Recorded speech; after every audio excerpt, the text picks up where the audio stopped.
So hello and welcome to the Social Policy Research Seminar.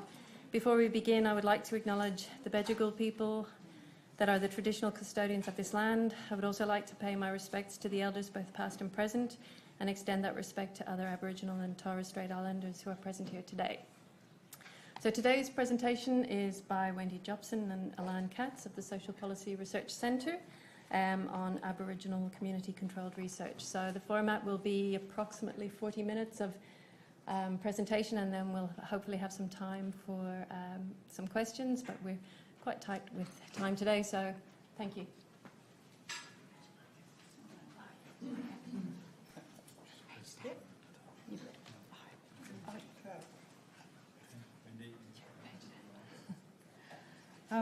This is wonderful to see everyone here for such an important topic and something that I've been working on for a long time. So thank you all for coming today. Most importantly, we start a day by acknowledging where we are. We're always on Aboriginal land, and we always have Aboriginal history and philosophy all around us. So today we're acknowledging one of the lands of the Aboriginal peoples. I want to honour them, those that have gone before, the work that they did, their lives, what they fought for, what they left us. Those that are with us today that keep us strong, teach us every time, remind us, particularly our kids, and those that are yet to come. That's where our work really lies. We talk about the next generation and the seventh generation, that our work is for them. So we pay that acknowledgement and that respect. And both of us wish to do that today. Did you want to? Yeah. And like Wendy, I would like to acknowledge the Bidjigal people of the Eora Nation and elders past, present and emerging. And just to say one thing that I learned from Wendy is that the reason we say Eora Nation is that a nation has never conceded sovereignty. And that's why we use the term Eora Nation rather than clan or tribe. So that's something that I've learned quite recently from Wendy, and hopefully you'll learn a lot more from Wendy today. So over to you, Wendy. Just on the picture on the screen there, you'll see something that looks like a bush. That's actually a Wallamai pine. Why that picture is there is that how I've been taught from my elders is that for us, my philosophy, our philosophy is our psychology is about our relationship with the natural world. And so as an Aboriginal person, you know, I always look for that where I am, and there's signs. So many years ago, I won't go on because this is a metaphor for me as well, but I did live in the Blue Mountains at the time when this fellow was discovered, supposedly by the National Parks and Wildlife officers. And there are two Wallamai pines that actually live outside the office of SPRC, and on my first day I came here, and I saw them there, and I was so happy because these fellas literally took a last stand. There's only a few of them left. They stayed true to who they were, and they kept where they were. And now they're everywhere. They're still an endangered species, like myself.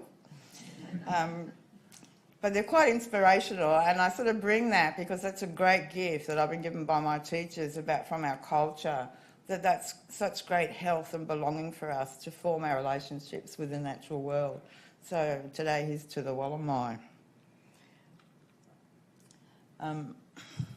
Our content today is focused a lot, I'm going to talk for most of it, about the lineage of Aboriginal community-controlled research, because there's a whole lot of advocacy involved in what we have today. And then Ilan and I had a recent experience of undertaking, from our perspective, following Aboriginal community-controlled ethics in a commissioned research project. So the second part, we're actually going to talk about the things that came out of that, not in answers, but just to bring them out, because all of us as researchers and as scholars, these things are questions we need to keep active and to keep looking at. And then we're going to open it up for a fair bit of questions and things. We'll make the full presentation available for you to download, so you don't have to worry about that. So before I go back, I'm going to talk about now. So this is actually what we're talking about when we say Aboriginal community controlled research. What's up on the screen are the 5 guiding, they're not principles, they're actually requirements of the New South Wales Aboriginal Health and Medical Research Council Ethics Committee for research that is conducted with or focuses on Aboriginal people. Have a look at this stage, I'm going to come back to it. I know in the room there'll be people who haven't seen this before, that people who know of it but mightn't have really examined it at great detail, and there's others who probably could quote just about every word of it. We're obviously focusing a lot on the second point about Aboriginal community control, but all those 5 things actually make the model up. So have a look at it, there'll be keywords that come out that are jumping out at you probably right now. Hang on to them and we're going to come back to it. I wanted to start this presentation today in honour of a fellow called Arabanu.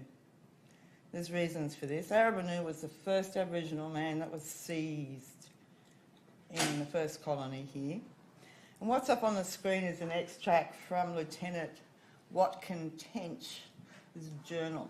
He was an officer with Phillip. He was here for 4 years, went back to England and published his journal.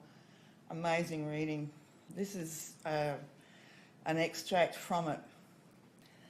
So they go over to, Phillip decides, he's told by the king he's got to form a discourse with Indigenous peoples. After 6 months, this isn't happening too much. So he decides, I have to go and kidnap someone, take them back, keep them by force and learn about stuff. So they get over and they go over to where the wharf is at Manly now. And they take Arabanu. But what I want you to focus on here is this moment where they describe where they tied a rope to Arabanu.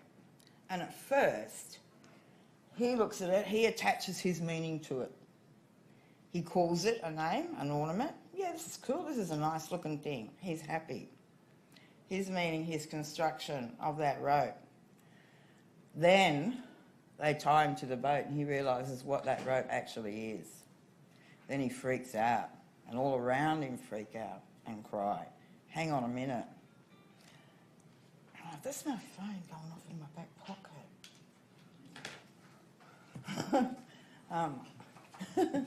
So the point of this is that moment of those 2 different ways of looking at the one object. Because I'm going to come back to that. On that day it was a rope. Okay? He lasted 6 months with Phillip, tied up, and he eventually died of smallpox in July the next year, which is when most of the people in Sydney, Aboriginal peoples, were found lying around the shores, and they realised that the English had spread the smallpox. We think that's a painting that's often, it's from a Sydney historical site. It could be Aboriginal, we don't know. But they say it's Arabanu. So I'm doing establishing the lineage here, because what I showed you on the screen of Aboriginal community control, that's taken a long time and a lot of work by a lot of people to get to. So I'm going to go through the pathway. So this is a photo from January the 26th, 1938, protest in Sydney. I'd just like to honour my sister BJ Newton here and her family, because this is quite a few members of her family in this photo, so thank you, my sister. This is 1938 outside Sydney, and I'll just read you the protest statement. We, representing the Aborigines of Australia, assembled in conference at the Australian Hall, Sydney, on the 26th of January 1938, this being the 150th anniversary of the white man's seizure of our country. We hereby make protest against the callous treatment of our people by the white man in the past 150 years, and we appeal to the Australian nation to make new laws for the education and care of Aborigines, and a new policy which will raise our people to full citizen status and equality within the community. 1938, 1967, the referendum was. A long time. These things take a lot of work. Here's another surprise for you. Has anyone seen this newspaper? 6 editions of this newspaper were printed by the Aboriginal Progress Association in 1938. This is an Aboriginal newspaper. Little Johnny Howard thought he had 10-point plan. That was original. So there's a 1938 10-point plan over on the right there. I'll draw this just to draw your attention to these things. How much work was involved to just keep at inequity and keep at the breaking down the oppression. The voice of the Aborigines. I remember my father at one stage saying to me, I think I'm just going to go back to being an Abo. I said, Dad, you can't talk like that. He said, no. It was simpler then. You know, I sort of could understand what he meant in a way. Next major event that's important is the Aboriginal Medical Service in Redfern, 1972. Why I'm particularly pointing this out is that this is the beginning of the Aboriginal Health and Medical Research Council. This is the beginning of it. People were arrested trying to set this up. They had to squat. Aboriginal and non-Aboriginal doctors would come, you know, and run clinics illegally to get this up. This is why the Aboriginal medical services are so predominant in the area of Aboriginal community-controlled research, because this is really where it's come from. And what we say is that all research that has anything anywhere near to do with Aboriginal people relates to our health and well-being.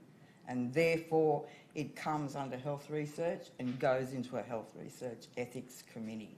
Whether you're doing mathematics, engineering, that has some slight ramification in a community, that affects our health and well-being. And so that's why health will keep coming up when we're talking about Aboriginal community-controlled research and the ethics. It's a health ethics research committee that it will go to. And this is why, these are the reasons why. Keeps going. 25 years ago, the Royal Commission into Deaths in Custody said this: we need the social indicators to be used, Aboriginal perceptions, all this, 25 years ago. Longer, it's actually 28 years ago. Still goes on. In 2007, the International Declaration on the Rights of Indigenous Peoples was finalised by the United Nations. Our Prime Minister, the Prime Minister at the time, was Mr John Howard, who refused to sign it. 2 years later, in 1979, Rudd was elected and Rudd signed off on it. Important thing to know that at this time, in 2007 in Australia, as I was reminded today too, the federal government suspended the Anti-Discrimination Act in the Northern Territory to allow the actions for the Northern Territory Emergency Response and Intervention. That went on until 2012 in this country, in Australia, they haven't. So I've put all this together, as I said, the presentation's available for everybody, a timeline. Because it's really important to associate that this has taken a lot of work and gone on for a long time. This isn't a recent idea, it hasn't been formed in one workshop. A lot of work to actually get what we have, these standards. So I've highlighted the things that I've just sort of talked about here today, the main points in this pathway of getting rights-based advocacy and Aboriginal research. Importantly, you'll see there 1996. So I gave you a pretty long lineage. I went back to Arabanu in 1788. 96, we finally got an Aboriginal Ethics Committee. See how long these things have taken? See how hard it's been to get this stuff through? I don't want it hard anymore. My sister over here doesn't want it hard anymore. We're all retired, we're 60,000 years old. I'm getting weary, my knee hurts at this rate. Your knee going down after 60,000 years, see? Help us out, people. So this timeline goes on. Right down into, we start getting some formal instruments happening.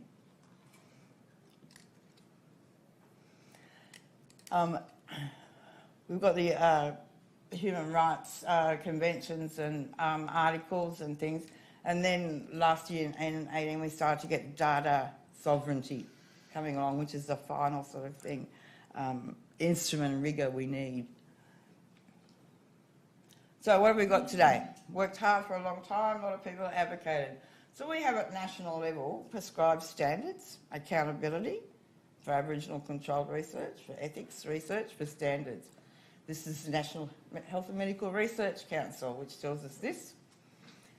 Aboriginal people to be involved in all aspects of the research. They produce key documents for everybody. These aren't new. 2003, the first lot, updated again in 2018. These are national standard. These come out of the National Statement on Human Ethics, Human Research with Human Beings. Pretty high level accountability. In New South Wales, we have the Aboriginal Health and Medical Research Council.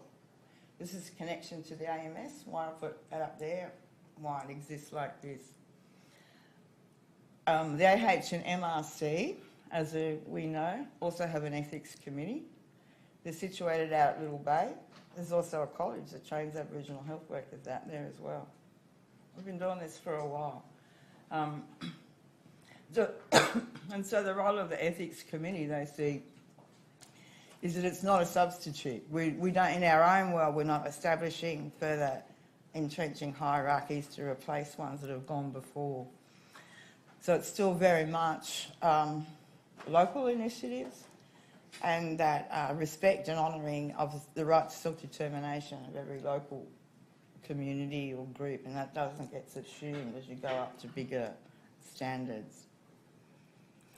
And it's the AH and MRC in New South Wales that you'll send your ethics applications to for research. In each state there's an affiliate as part of the national NACCHO, the National Aboriginal Community Controlled Health Organisations.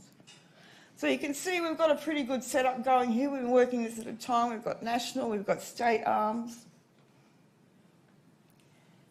We go back to our methodology, to our ethics-led methodology. I think that's a big difference in what we're talking about here now. Ethics leads how methodology is designed, not the other way around. And that's a big difference for practice and a mind shift for us as researchers as well. So we design our research around these ethics, not the other way. 5 main areas. Keywords. Some key words coming out in here. I don't know about you, but for me, control's a pretty big one. Community. Any other ones jumping out at people? Benefits. It could be open to interpretation. Gee, one mob could see it as something and another mob could see it as something else. Oh, it might be a bit like that rope. So when I started to take to the words, we looked at them in a specific way, and particularly that moment with Arabanu. And I kept saying to Ilan, look, the words control and community aren't a problem when I'm using them. They seem to be a problem when I hear them coming out of a non-Aboriginal voice.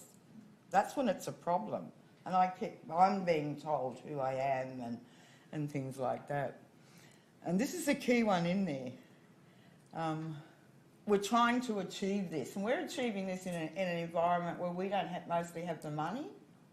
Research is a pretty commissioned, that's a new word, commissioned environment. So when someone else has the money for the research, but that's not a new concept to us. So we've come up with strategies to do this so that we can keep working to ensure control as much as possible. I'm not a person who reads off the screens, and as I said, this is going to be available to you. This is from the AH and MRC about what they're determining. So behind those 5 principles of Aboriginal community controlled research, each one is detailed a lot more in how that can be achieved. And those guiding documents from the NH and MRC are all about helping researchers and communities to do this. The Lowitja Institute produce both sides. They produce a document that's like a mirror. There's one for Aboriginal communities and one for researchers, the same document on how these sorts of things can be implemented. There's a lot of resources out there for researchers if they really, really want to do this properly and to keep at it. Consent is another key word that's jumping up out of there. We've got quite a bit of time for questions at the end too, so I'm just going to push this through now, but please keep things in mind for later.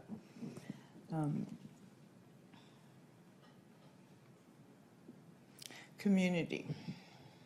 This is a big one. Now, what I've got up on the screen is a pretty interesting fact that I don't think many of us realise.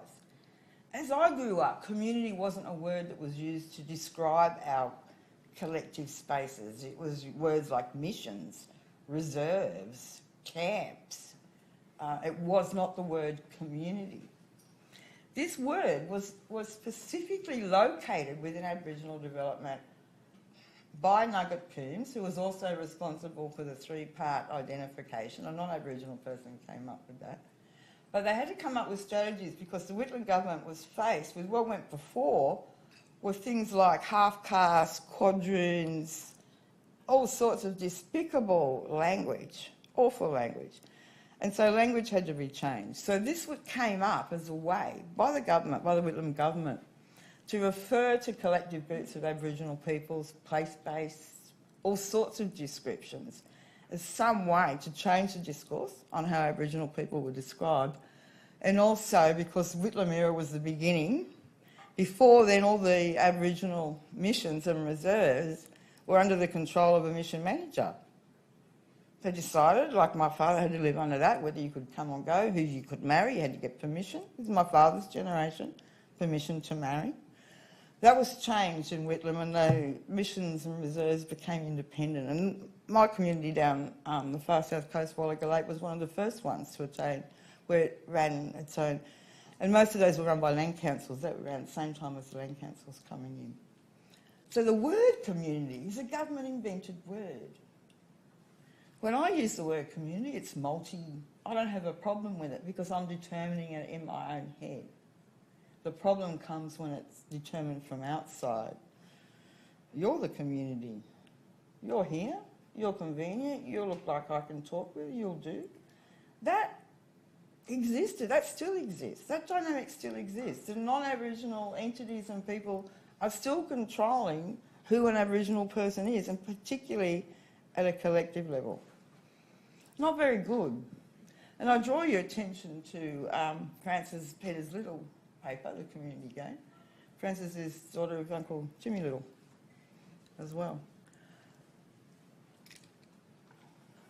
Benefit's another tricky one.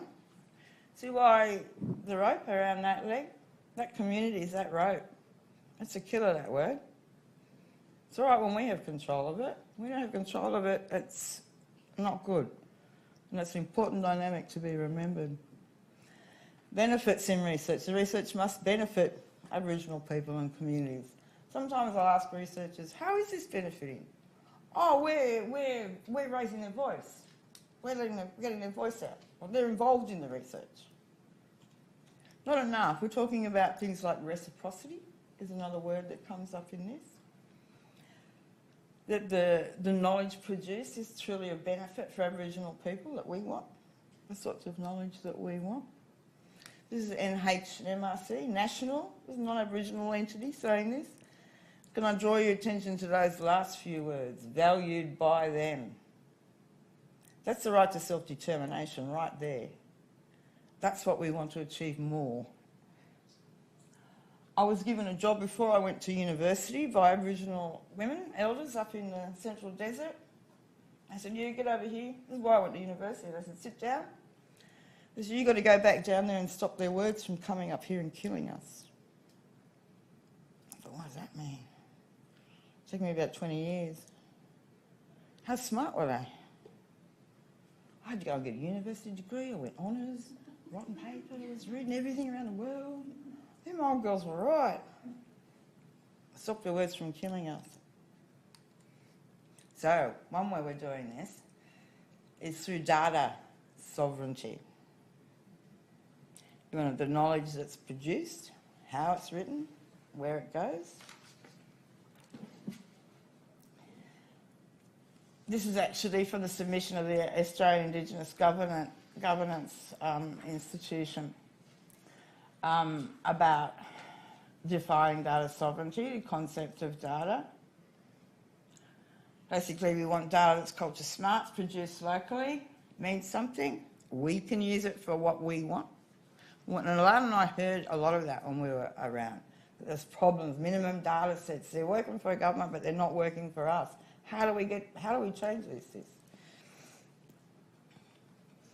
And of course, we have the communique from the Indigenous Data Sovereignty Collective, and Megan Davis, one of the Indigenous advocates here at UNSW, is the main actor in this as well. So this is all again about the right to self-determination, Article 1 in the International Covenant on Social, Cultural and Economic Rights, and Article 4 in the Declaration of Indigenous Rights. It's key. The right to self-determination, to determine knowledge, what describes us, who we are, what's important.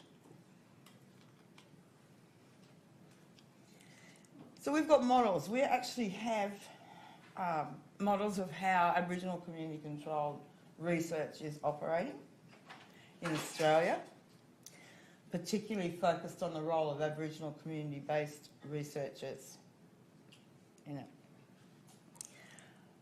We want to be doing our own research. We want to show the respect by speaking with each other, not having someone without the experience coming in to describe our life, our needs, or what's important to us, what's successful, what's not successful. So the models we've got, and I've put up here, really are about the National Aboriginal Community Controlled Health Organisation, and there's a particular project that I can draw your attention to where you have the actual clinical, the paper of the clinical aspects of the research, but also about the process of community-controlled researchers as the main instruments for gathering the information. That model is based on a partnership with an Aboriginal medical service as the community that you can work with.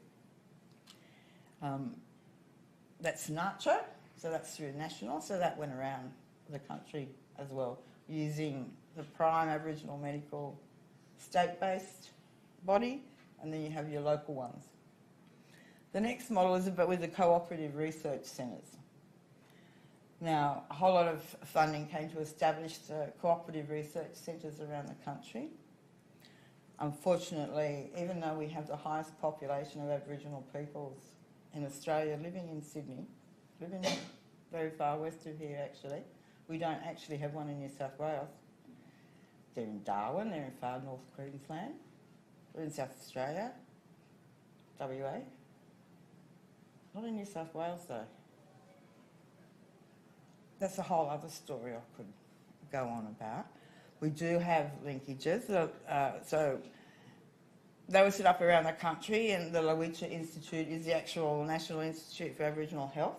Remember what I said about research and association with health? Everything's about our well-being.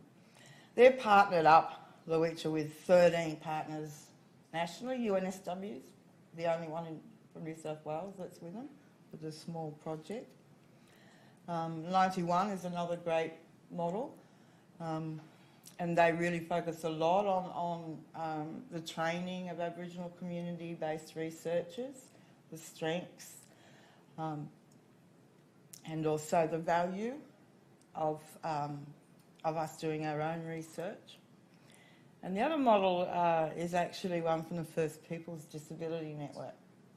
So these are all models of how it operates, and also where you would go, where you work in with it. And what the First Peoples Disability Network model is actually shows is a partnership with a peak Aboriginal organisation that's really focused on a particular area of need. So, for example, we were looking at some research to do some research with Aboriginal prisoners with disabilities. So who would you send into a prison to interview an Aboriginal prisoner who had disabilities? Who are they going to talk to? So the model that we put up was to totally partner with the First Peoples Disability Network right at the top, at the beginning, at the top. so that any tender or anything, right from the beginning, they were there. So that's another model, partnership model. They're all models of partnerships because, as I said, remember, we don't control the money, unfortunately. So how we actually bring these into being is through these productive partnerships.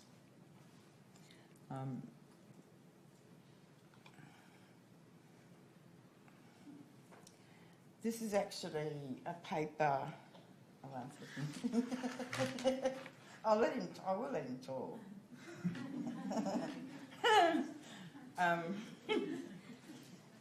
So this paper makes you proud to be black.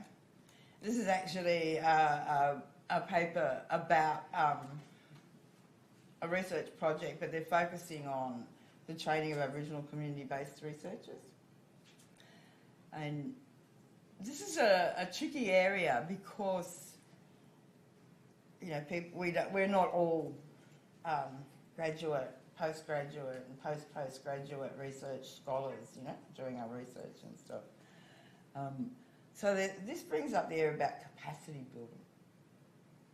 And Ilan and I had a really good yarn about this because there's two sides of capacity building. So from an Aboriginal perspective, like we'll look at non-Aboriginal peoples and researchers and say, look, you fellas have no idea really about us, about our culture or how we're working, some of the dynamics, how things play out. Poor fellas, you need capacity building. But then the other side say, poor Aboriginal people, like before I went to university, I was living down in Narooma, pretty quiet sort of area, you know. I could have needed capacity building in terms of how to do research, how to do qualitative interviews, all sorts of stuff like that. There's a whole thing you could see, gee, we need a whole lot of capacity building us Aboriginal peoples in research. Who are we going to get that from? People that know. Help us. No. We're saying, we've both got to learn on this side of it. We don't need any further dependency. We don't need to depend on someone to help us. And actually, if you switch the knowledge around, we've got all the knowledge. That other stuff's it's technical. It's actually the easy bit. We've got all the knowledge. So we're actually the fellows that really need to be building the capacity of non-Aboriginal people. Poor fellows. You have no idea. So I just want to bring that to you because you'll see that. Capacity building. Aboriginal people need capacities. We don't want a trap, right, of saying, hey, we want to be running our own research. We need you fellas to help us. Then we're back here again. See, we're dependent. Someone else has got that rope and they're saying, here's the rope, put it around your leg, this is what it's for. That rope's coming back again. Arabanu's rope. That's not what this is about. So it's really important to keep in mind when we're talking about capacity building in research that we don't want any more dependencies. We don't want to be underneath an expert. We want to sit parallel. Just like the experience of an Aboriginal person with a disability in jail, right? That knowledge is their sovereign knowledge. You know, you might try and imagine what it's like, you can never. Unless you are an Aboriginal person with a disability, locked up in jail, you have no idea what it's like. They're the experts on it. So it's shifting that expertise label a bit, you know, that academia can really fall into with names and requirements and things like that. I've got to move it on. This is the other important thing before I hand that quickly over to Ilan. What this is going to bring out is some clashes in the ways we do research. We talked about community-based researchers. The other big dynamic I want to bring out is a different method of doing research. And we talk about yarning. Now there's literature coming out about yarning as an Aboriginal research method. I'm just bringing that one particularly out because it's a bit different from what we know. That expertise is with Aboriginal people. We know what yarning is, and it's a bit different to normal research. As a qualitative interviewer, you wouldn't go into normally arrangement and say, oh, my name's Wendy, I live in Narooma, my father's name is such and such, my mother's name is such and such. You wouldn't do that. You wouldn't bring out, yeah, this happened to me. But in yarning, that's what we do. And there's some protocols that can really clash a bit. So now we can get on to the really, some tricky stuff about what came out for us doing all this stuff, about the implications for research, for evaluation, research questions, methodologies, and things. And this is where I let. So thank you, We were on this Wendy. together. So I'll try and plough through my bit in a few minutes. Obviously from a non-Aboriginal perspective. And one of the important issues, I think, that we came up with in our research very quickly is this idea of community that Wendy was talking about. Now, in medical research, actually, it's relatively straightforward because you go through that local Aboriginal medical service and they represent the community. In social research, there isn't such a body that represents communities. So in each community, you have to find out, well, who is a member of this community, who defines themselves as being a member of this community, who represents the community, and who can actually give you consent to come into the community. And every community is different, and it's never straightforward. And there may be two opposing groups in the community, so that you get consent. And this has happened to us, where you get consent from one person, but the other person says, well, I don't give you consent, you haven't got consent. And so the whole concept of both community and consent is undermined in a sense, or the traditional view of these things is undermined in a lot of this research. And interestingly, if you read the literature from New Zealand or Canada, where a lot of this research comes from, they do seem to have very clear community governance structures, which Australia doesn't have. So Australian research is much more complex in this way than research in other countries. Then we get to the issue of consent. Firstly, there's consent to be on country in the first place, then consent to participate in the research and to do the research. And the one thing we found was that although in UNSW ethics terms, for example, consent is an event. You go, you get consent, and now you've got consent.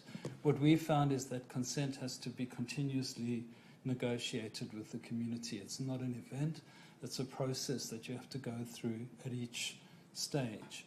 So again, the kind of terms of consent that are traditional in social research really have to be rethought in research in Aboriginal communities. One of the issues is the history that Wendy was talking about is very emergent, or is there in all those communities. So they are very aware of the history of research on Aboriginal communities, and you hear the term, we're the most researched people in the world, every time you go into a community, and it's not said with great, pleasure. So it's not as if they feel privileged to be the most researched peoples in the world. So there is quite a lot of hostility to research and evaluation, in particular government-funded research, and for a very good reason. There's still a lot of terrible research going on as we speak. So this requires, the third bullet point here, a lot of preparation for both participants and for researchers, and a lot of engagement processes which you normally wouldn't go through in other sorts of community-based research. The other issue is the burden on participants, and this again is another issue about being the most researched people in the world and the most consulted people in the world. You'll find that you are not the only researcher. There are multiple people in communities at different times. each expecting the community to give up some of their time to engage with you and to consult with you about the research. So it's one thing to say, in principle, that communities should be involved at all stages of the research, but what does that mean in terms of people giving up their own time to do that? So those keeping community engaged in the whole process is another issue, and the timelines of when you can do the research. I can't go into all these issues in detail, but that's another consideration. Communities have got a lot going on in communities, and you can't just drop in at a time that's convenient for you and do the research.